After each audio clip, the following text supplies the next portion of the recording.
California. The gentleman from California is recognized for three minutes.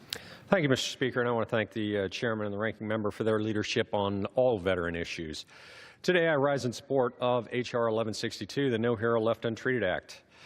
I rise today to stand with our nation's veterans for whom the trauma from the battlefield does not always appear. Whether it is PTS, TBI, MSD, or chronic pain or opioid drug addiction, the pilot program established by this bill will provide an innovative, individualized treatment for all too common diagnoses that our veterans face today.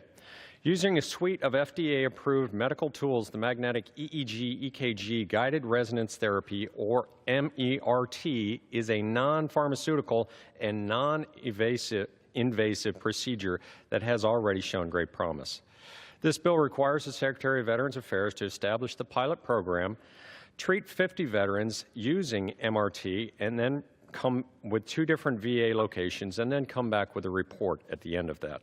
Already at the Brain Treatment Center in California, 98% of veterans in recent trials have experienced at least a 10-point change in their military PTSD checklist, or PCLM, which ranges from 17 to 80.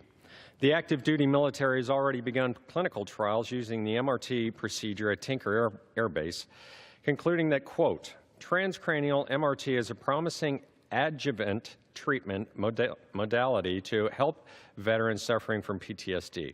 In fact, after 4 weeks of active treatment, MRT reduced the average PCLM score from 66 to 37. U.S. Special Operations Command has also funded their own trials using the Brain Treatment Center's treatment modality and is conducting research at MacDill Air Force Base in Florida and Naval Special Warfare Command in my home state of California. Mr. Speaker, I ask for unanimous consent to enter for the record letters of support for H.R. 1162 from AMVETS, the Veterans Health Council, the Association of the United States Navy, Veterans Advantage, the Patriot Project, Lines for Life, the National Foundation for Women Legislators, the Psych Armor Institute, Steadfast Leadership, and the West Care Foundation. That objection so ordered.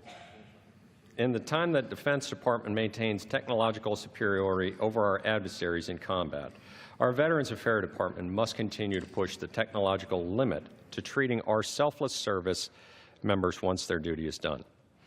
I'm optimistic that this pilot program for our veteran population will be the first of many that improves our ability to heal wounded veterans.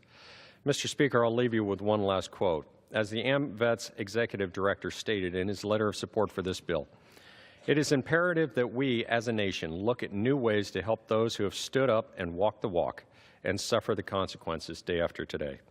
I urge my colleagues to vote yes, and I yield back the remainder of my time.